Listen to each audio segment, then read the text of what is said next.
Hello, viewers and listeners. I'm Suresh Shankar, founder and CEO of Crayon Data. Welcome back to this episode of Slaves to the Algo. That's right, Slaves to the Algo, where we talk about demystifying the age of the algorithm with various experts and from various industries. And today, I'm particularly delighted to have Mieke de Schepper, Executive Vice President and Managing Director, Asia Pacific of Amadeus. Mieke is an expert in the travel industry. Before this, she spent years at companies like Expedia, as well as in other consumer product companies like Philips. And there's nobody better I can think of who's actually seen through this whole revolution of what data and AI has done to travel over the last decade or so, especially in the Asia Pacific region. Welcome to the show, Mieke. Thank you for having me. Great to be here, Suresh. Yeah, Mieke, I think you sit in a very commanding position in some ways because Amadeus is like one of the global giants that underpins the entire travel industry, and it's a name nobody knows of, but underneath a lot of this stuff is a couple of companies, and one of them is Amadeus. And but before I go into the professional side, I wanted to start with a slightly more personal question because one of the things I always find is that we're always reacting as professionals to data and AI and what should we do, but we're also as consumers and human beings profoundly affected by algorithms, and in many cases, like I say, we're not even aware of them. In some cases we are. And could you share with me some examples of algorithms that have touched your life positively, negatively, things you've heard, things you're like excited about because hey, wow, I didn't know it could do this. Yeah, of course. I think you have the algorithms everywhere, and I definitely use all the different e-commerce and online tools, especially as I'm typically quite busy and on the road, not so much the last year.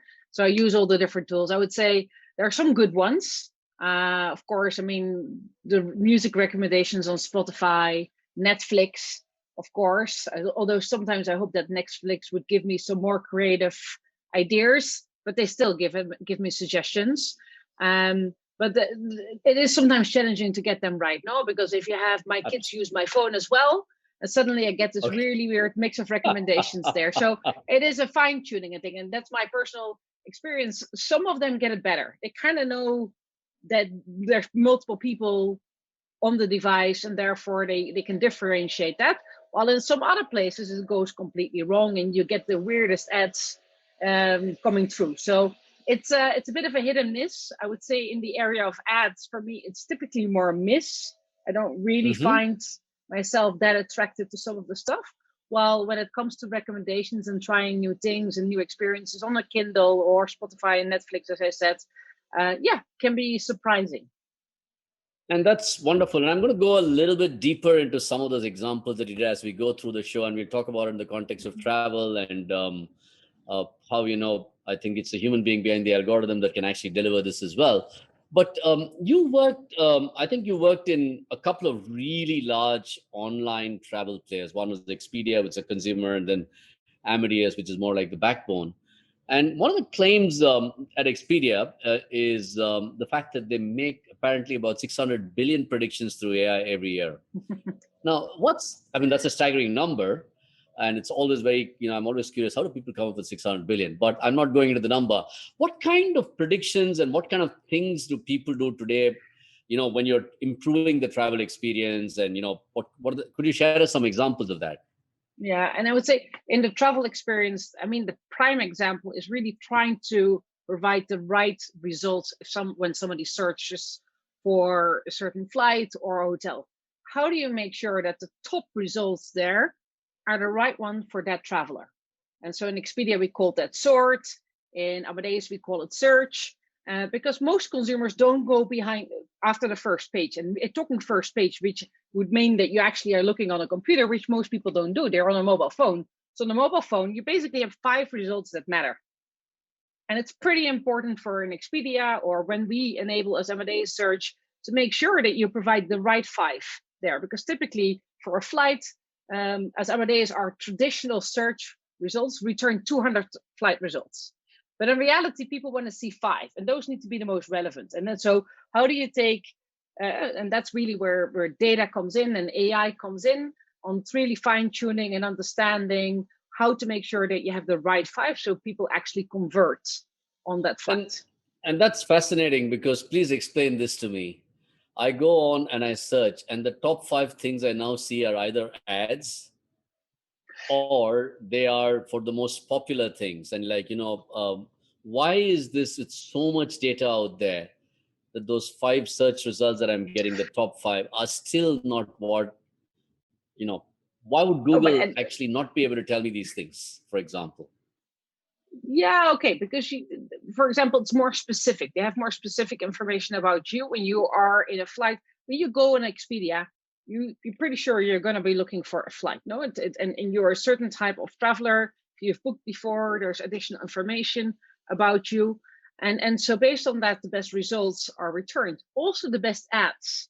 Yeah, not only the banner ads, but also kind of the inline ads. All of that kind of gets optimized. And Expedia measures every day, does it make sense to have those two ads on the top or not?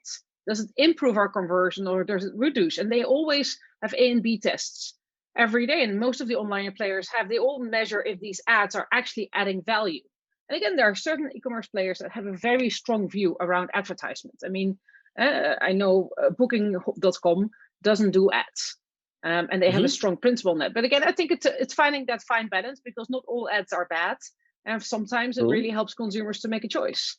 So True. again, what works in the e-commerce world is the A/B testing and really finding that right balance. And it's different for different consumers what their kind of the friction point is for them to still convert or to feel annoyed by the ads. And I think this is where many of the e-commerce companies and travel companies can get much better. It often feels a bit like a standard approach. No, it's not a personalized approach yet. True. And I think this is one of the things that, I talk to a lot of people and everyone always asks me this question, right? I mean, one of the things that Google talks about really is the fact that there are 7,000 micro moments in a travel journey. And, we both know John Kim, and I asked him the same question. And I said, if Google knows so much about me, why do they need me to click 7,000 times? Why can't they just tell me, hey, Suresh, you want to go to Bali? Or maybe you want to go to the Maldives, and let me show you those two things right now right at the top of the search. And the question, I guess, is really about, there's an algorithm that really tries to know you and predict something, but there's also a business model. And the business model says I have to serve an ad or I have to serve you something because somebody paid. So where does this whole uh, between commerce and business and the actual helping a consumer find the right thing, how does that trade-off actually happen? I mean, and like I said, you worked in two giants, you must be Yeah, chasing these kind of trade-offs all the time. yeah. The trade-off really happens with data, and that's really the big difference on an e-commerce versus a traditional retail. It's really data-driven, where that is measured every day and how the conversion can be improved. Because the key metric is conversion. Yeah, and again, but what you can how much you can convert based on all the consumer traffic that comes in, because the cost of customer acquisitions is super high. So you better make sure that you find the best possible way to convert that, and then you take things into account like the ad revenue. All of that gets taken into a model to really optimize the outcome, and that's tweaked and fine-tuned every day. And like with AI, with machine learning, those algorithms improve over time and try to get more specific. And again, it gets better as the data gets better. And you have, sitting in a company like Amadeus, you probably have some of the most extensive collection of travel data in the world. And without going into anything that's confidential, I mean, what kind of data do you have, and how are you using all of this in a way to, you talked about, the recommendation, the personalization. How are you using that today to make sure that the traveler's experience is actually improved? Yeah, so we have, of course, a tremendous amount of data. We've been in the business over 30 years. We see more than half of the world's flight bookings through our systems, and actually even more because we power a huge amount of airlines in the world, and Hmm. we see what goes through we have the data of what goes through their systems. We work with airports, and so we really work from travel agency to airport to airlines and actually then hotels. So we have quite a bit of data of travelers throughout their traveler journey, and are also using that data to optimize what we offer in terms of solutions. So it's about understanding travelers and understanding what profiles there are, what their needs are. It's about, from there as well, predicting travelers' actions so we can help our travel agents or airlines to offer better solutions in terms of upselling, merchandising solutions. And then it's really also about improving operations for airlines, for travel agencies, for airports, by using that data to really optimize and to be able to fine tune and predict, for example, when there are delays. When delays would be happening. So an airport can adjust its schedule as well and can and already plan for some of the disruptions that might happen. So we can use data because we have that so extensively. We bring that together and we bring that into our products as well to help our customers to improve all of these elements. And you mentioned interestingly both sides. Typically, when people think about data and AI, they always think about it from the customer point of view. But you mentioned the operations. That must be a huge gain in terms of it's very quantifiable. If I'm able to either predict something or I'm able to show you some saving. How much of the AI and the data initiatives in a company like yours is going towards what I would call the cost saving, the efficiency, the operational improvement bucket, as opposed to the customer experience and the revenue buckets? Yeah, I would say it's hard for me to break that down. In that sense, I would say there is typically a bit more interest on the revenue optimization, on how to sell more, how Mhm. to improve conversion. So that's more on the revenue side. But on the cost side, I mean, when you run an airline or an airport, costs are a very important part. No, I mean, especially these days. Yep. So how can you improve your network, your customer service? Optimization, how do you avoid disruptions? Those things can really add up when you run an airport or an airline.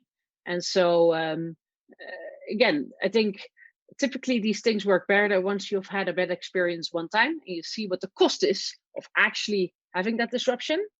But again, I think there's been even before COVID, we've had ash clouds in Iceland and other parts. So people know pretty well Mhm. how costly a disruption can be. And so, but again, it's always easier to showcase the revenue upside versus the cost part. But I think so. There's, I would say, more on the revenue side. But again, cost optimization, operational optimization, still very important in this industry, which is very asset heavy. So it's interesting that you say there's more interest in the revenue and the customer side. I mean, I personally know more about that than the cost side. I would have thought that people are more interested in cost saving, but what you're saying is interesting. And I'm just going to go a little bit deeper into travel for a moment, Mika. Travel is the most complex decision that a human being makes, right? I mean, when you want to buy a shirt or when you want to kind of read a book or watch a movie, it's typically one decision, but travel is a series of decisions. I have to decide first where I'm going to, then I'm going to decide the flight and the timing of the flight and the class, and then I have to make a whole bunch of choices about what happens in the flight and in the airports, and then I get off and there's cars and hotels and places to go through. Is there a utopia that's going to happen where I will wake up and I will have an AI engine tell me, Suresh, you want to go here? Here's everything that's planned out. It's all here. The AI has told you this. Just go do it. Or is that too far away? Or what's going to happen between now and that day? If only we all would know. No, I think it's not going to be like that, and because people want to feel that they have a choice. Typically, I would say, no, I mean, everybody wants to feel that they're in control, and it needs to be also a relevant recommendation. And it's still not easy to identify, for example, in travel. One of the challenges, there is not one person. You are all different personas. When you travel for work, when you travel with your family, when you travel with your friends, and so, how do you recognize that this is a girls' trip versus a business trip? And that's really where the challenges come in the recommendation. So, it needs to get more sophisticated, and that's typically where you need to provide some steering. But it is a small element. And what we start seeing is really there's a shift versus wanting to search versus getting recommendations. Will you trust a travel agency to give you only 5 options? And that really has to do in how much trust you have that those are relevant results for your needs. Yeah, and this is a little bit that gets built over time, and that's, for example, when the customer is part of a more of a loyalty program, or is more that's where typically it gets more refined and where that relations get built as well. It's very interesting. I mean, and I don't want to go into Crayon, but we did some work where we said the purpose of travel is probably the single biggest influence on the whole journey that you take. But when I call a travel agent and the travel agent asks me a question, who you're traveling with or what are you traveling for, I give a simple answer. No engine in the world today asks me that question. There's elements that can be looked. If you book a trip and there's two adults and two kids, it's pretty clearly it's a personal trip, no? It is. Yeah, true. But you're right. I mean, it does basically. But there's elements that you can use to recognize that. If people saying I'm flexible for 3 days, that typically means Mhm. it's much more of a leisure trip. So there's elements that you can recognize. But it's true, an agent gets richer information. Yeah. And I think what I would say what we are working on and travel agencies are working on, so like how do we move from more of a generic search that we try to optimize a bit, knowing as much as possible about you, but typically it's still a quite generic search. And based upon the kind of the input, what would be the most likely choice, depending on the departure and the arrival? How can we start knowing more about you? And that doesn't only come from the travel agency, but as you know, data is gathered in many different places. So how can we kind of find out more about you? And for example, what you've been looking at previously, because people typically start earlier on the journey before they start booking. They start looking at what would be great options to go to, and they start saying relaxing, start looking for a relaxing 3-day break, what would be good location. So that's where data comes in and the AI comes in, trying to gather that information and with that come to the right recommendation. It is more about personalization, of course, is a buzzword, contextualization. I do see things moving from kind of uh, you pulling information. So you put in a search and you pull kind of information out of the system, more and more moving towards push and information being pushed towards you. But it's still a fine balance to making that too pushy. And again, there needs to be a relevance. Otherwise, it becomes annoying and you And and and disconnect. and again, it's very interesting because you mentioned the human being at two ends of this. Sometimes when you're talking to a human being at the beginning of the cycle, like when you go to a travel agent, in some ways they are helping you shape the search and coming back with something. They're probably not as good as making the recommendation, but they're helping you. And you mentioned the fact that a consumer wants to feel in control and make the choice themselves and not be, you want to be pushed but not too much. How is AI evolving to understand how much to push? I mean, or is it still at a very early stage of saying, listen, when do I actually tell you, no, no, no, you should do this? Versus when do I just say, hey, I'm giving you some choices and now you got to make it up? Are the systems getting that smart? Yeah, they are. Absolutely. They get and they learn over time. And so this is where data really happened. Basically, they measure where the conversion drops off, where you do too much, and how you need to fine tune. And again, there's multiple areas. It's recommendations. Pricing is a Hmm. key area for AI. I mean, for certain customer groups is 50 cents difference between one to the other or a dollar. What's the cutoff where people are going to bail out and basically are going to disappear? So how much can you play around with pricing? Super important. How price sensitive are people? Uh, Travel is still a very price sensitive topic, but really, what price sensitivity do different people have? And that's where if you have a good revenue management system as an airline, which is basically driven by, of course, data and machine learning and AI, that's really the sophisticated ones kind of really try to optimize for that. And that's pretty important in an industry like travel where the margins are not that steep. I completely understand. And, again, pricing is very interesting.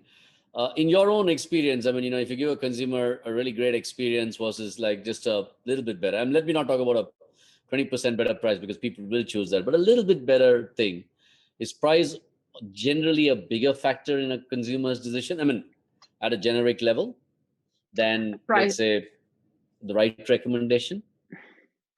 yeah, price is still very important in travel. And again, definitely to get in there. But again, it's not just price, it's also price consistency throughout the booking journey. Because that's Hmm. not an easy one because you have the shopping part and then the actual booking part. And one of the complexities in travel is to get price consistency between those two because it's a fluid Interesting. inventory. Like there's a certain number of hotel rooms, a certain number of seats in the plane. So the gap between when you shop and book, there's a time gap in between. And that really makes travel quite complex versus, for example, physical goods.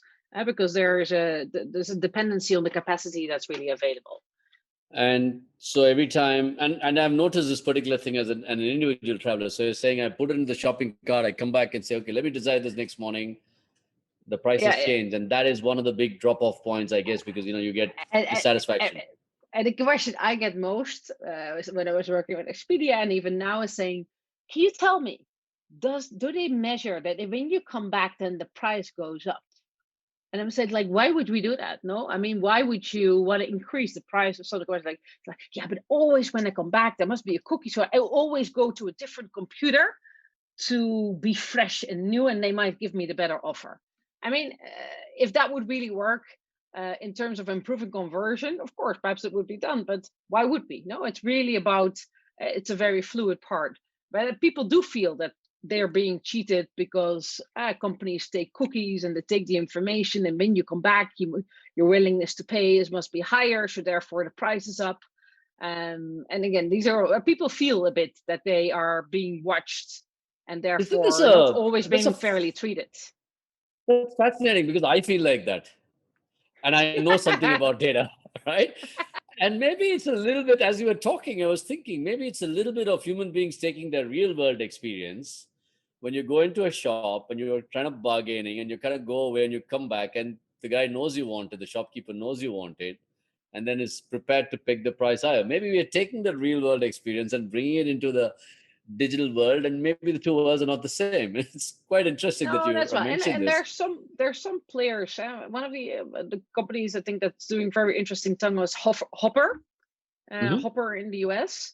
And what they do as well, you can basically saying, I want to travel at that date, and they come back to you with offers versus Okay. them immediately you having to pick it. So you can hold a price. There's many different ways they can do it, and they really try to optimize as well based on who you are, how much certainty you want to have, helping you to get the best possible deal there. And again, it's interesting because it changes the dynamic as well, and it kind of tries to address the element that you feel like you're being cheated if you don't make the decision at that moment.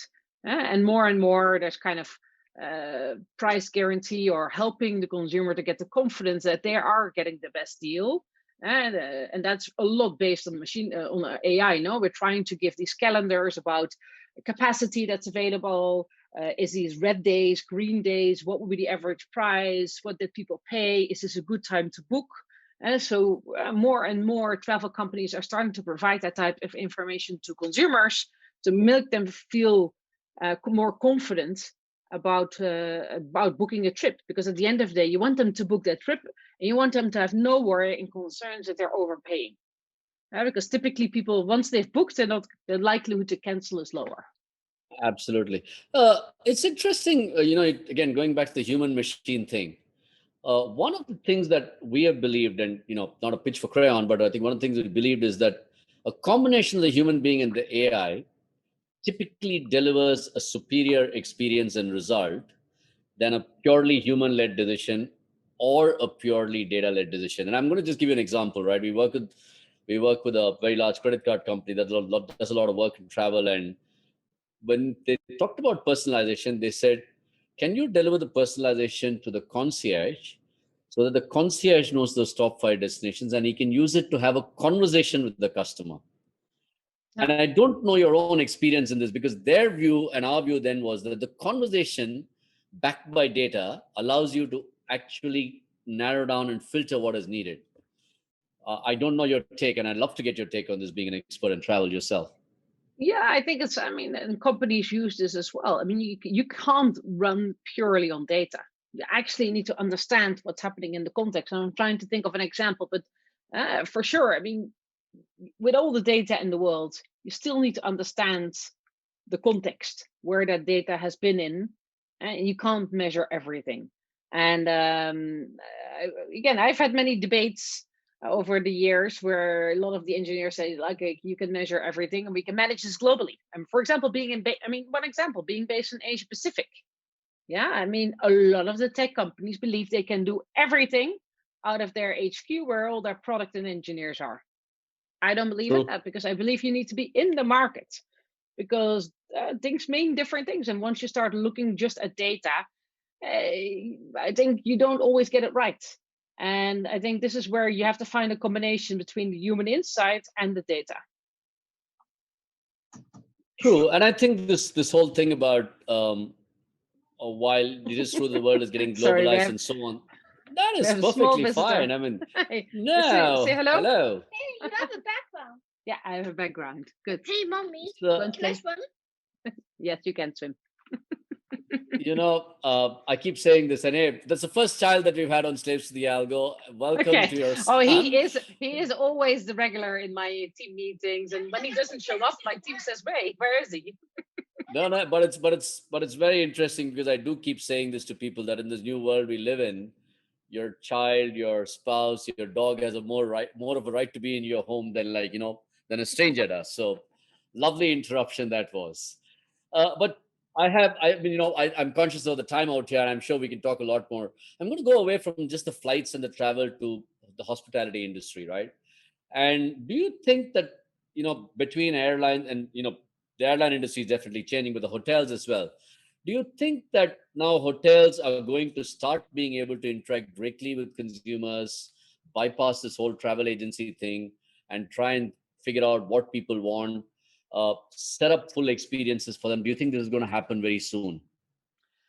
The challenge, I would say, in the travel industry, that's a very fragmented industry, much more than the flights industry. And of course, you have a couple of large chains, but especially when you live in this side of the world, it's way more fragmented. And so their access to data and their ability to leverage that data is lower.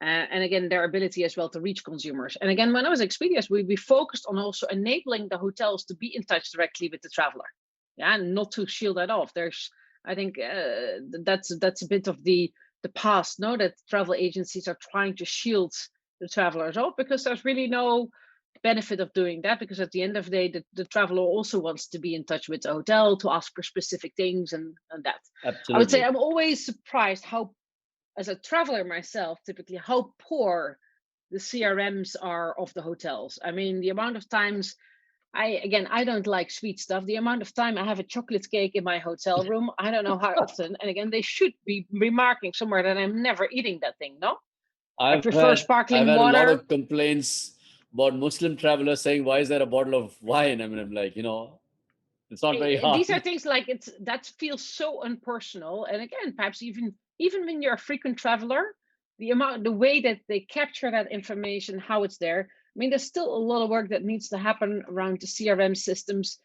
I think one of the challenges in the hotel industry is that, and that's also why we stepped into the hotel technology, because as it's such a fragmented industry, and actually some of the key systems are pretty outdated that most hotels use. Um, their ability to really extract the information, typically the human touch is better than the system in the hotel world so far, I would say. And it's really the Absolutely. GM that knows the customer service, the staff that works. And I think in a hotel, you feel it, no? When there's a well-trained team and they know what they're Absolutely. doing. Now, how powerful would it be if that great team that's so well trained is empowered and enabled through data to even improve the service and make it more specific? But I think that we're a long way from that at the moment. I know, of course, the big chains are trying to do things, but it often feels very mechanical and automatic. So I'm going to share with you just a moment in 1997. No technology. Checked into Hong Kong in the Mandarin Oriental. I'll name the chain. The second time I went in there, the lady at the reception says, "Mr. Shankar, your check-in is waiting at your room," because they allow you to check in both that.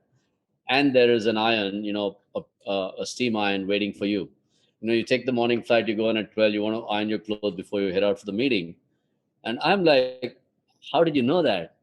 And she pulled out a yellow piece of paper, which is just in the file that, they get a booking and they attach it. And when they written, wants an iron in his room. I mean, so it's as simple. It's not the technology; it's really the people as well, right? How you capture that information, and I guess it just shows that though we talk about big data and AI, there's a lot of the human touch that still is needed for these things. Yeah, But yeah. that was a distraction. I'm going to come back to a question which I think worries a lot of people today, and I'm sure you see it because in a large company you're exposed to things like regulations and GDPR and data privacy acts in various countries. Now, two big tech giants, Apple first and then now Google, are basically saying you cannot track me anymore on my browser. You might ask for permissions on my mobile phone. How do you think this is going to change the face of an industry where the cookie and following you everywhere has been very much a part of targeting? Yeah, it's a good question. And again, I don't know all the specifics on the kind of how these companies have kind of put the boundaries, but there is so much data in different places, and it's not just cookies. Yeah, and again, it's I would say you should be careful on where you with whom you share your data, but you also kind of should assume that your data is already everywhere. Yeah, and so. Uh, I think, of course, it's going to make a difference for certain industries that are very dependent on that data. I know advertisement is definitely one of those.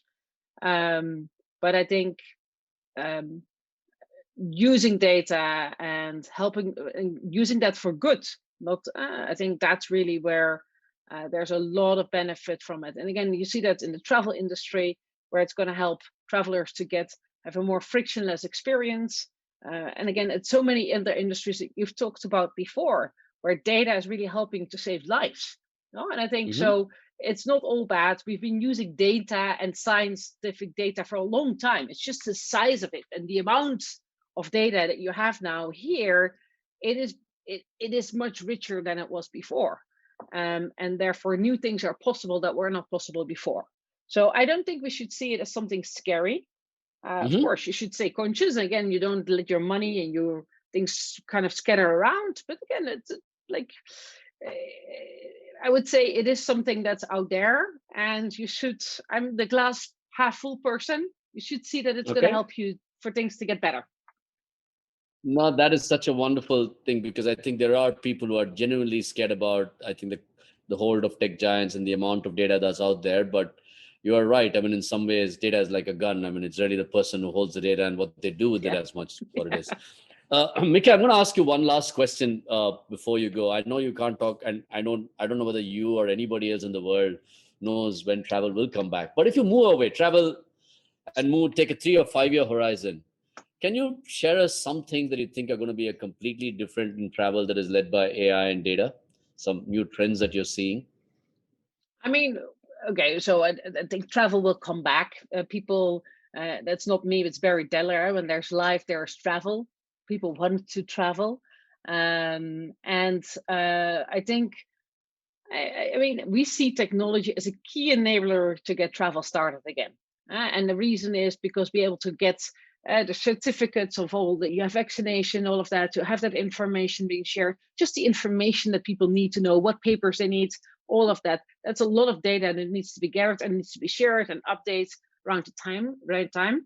And then also biometrics, which is really going to be a key element to have touchless travel and to have safe experiences as you travel. Hmm. So technology will enable travel to be able to start safe again. We've done some research recently as well that's shown that people truly also believe that technology will be a key enabler for travel to start in a safe way again. And so I would say what will change?